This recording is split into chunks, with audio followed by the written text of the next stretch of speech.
كيفكن؟ شو أخباركن يا أحلى مشتركين بالدنيا كلها؟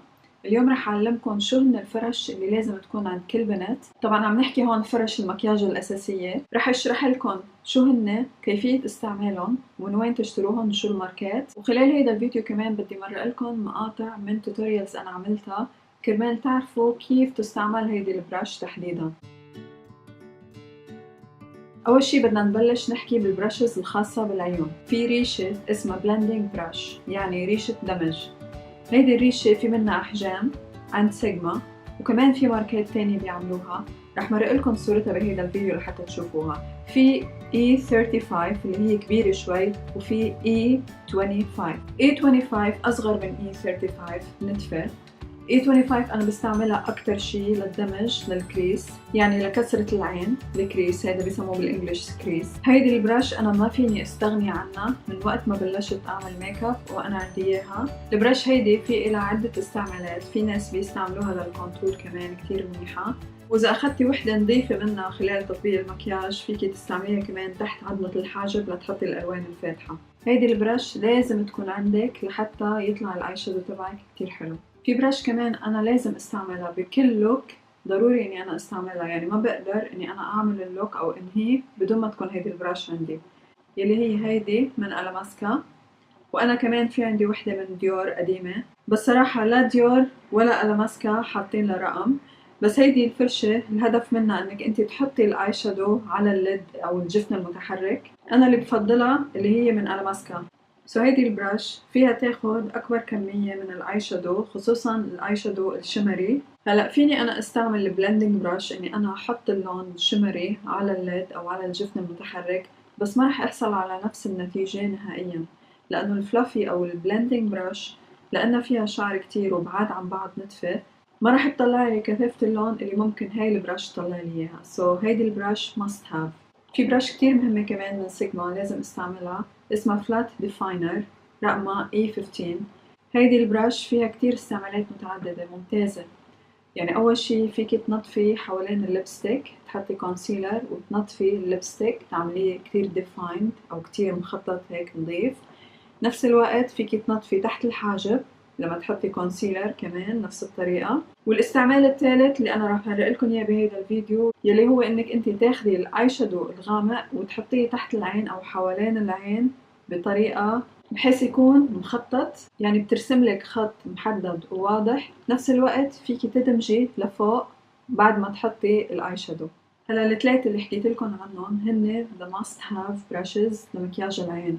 أي شي تاني بيكون إكسترا، يعني إذا في حال هولي وسخين أو منن نضاف أنا بستعمل الأشياء التانية.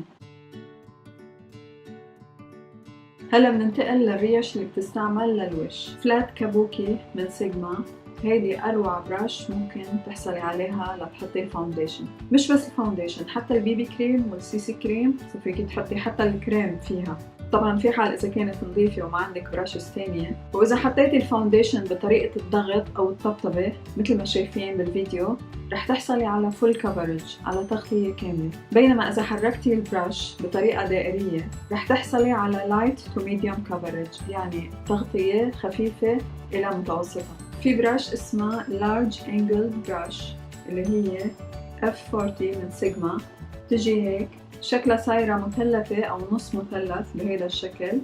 هيدي كمان مالتيبل يوز وممتازة، أنا بستعملها للكونتور وللبلاشر أزوال. بس طبعا أكيد لازم يكون عندي كذا وحدة نضاف، يعني وحدة نظيفة للبلاشر وحدة تانية للكونتور، لأن تعرفوا الكونتور لون غامق عادة. إلا إذا كنت مستعجلة أو مثلا على سفر وما عندي كل التولز معي بنضفهم هيك بمحرمة وبرجع أكمل تطبيق المكياج. يعني مثلا كنت عم بحط كونتور بنضفها بالمحرمة برجع أحط البلاشر.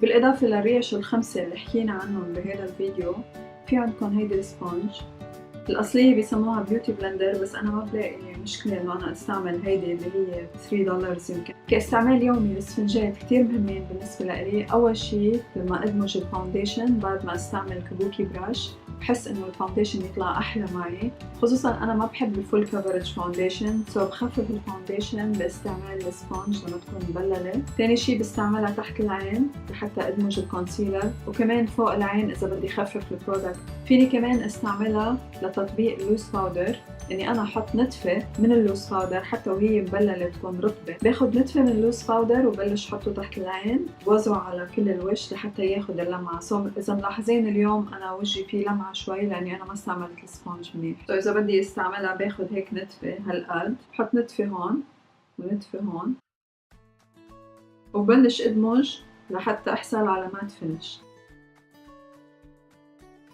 عم شيل اللمعة نفس الوقت كمان عم بعمل هايلايت إذا أنتم ملاحظين.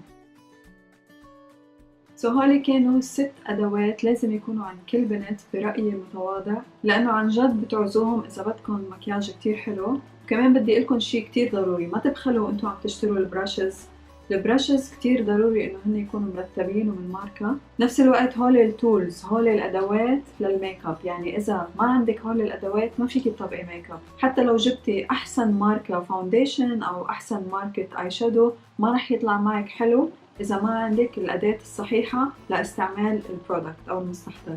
كانت معكم سلطانة، أنا بحبكم قد الدنيا كلها، انتبهوا على حالكم، بشوفكم بالفيديو الجاي.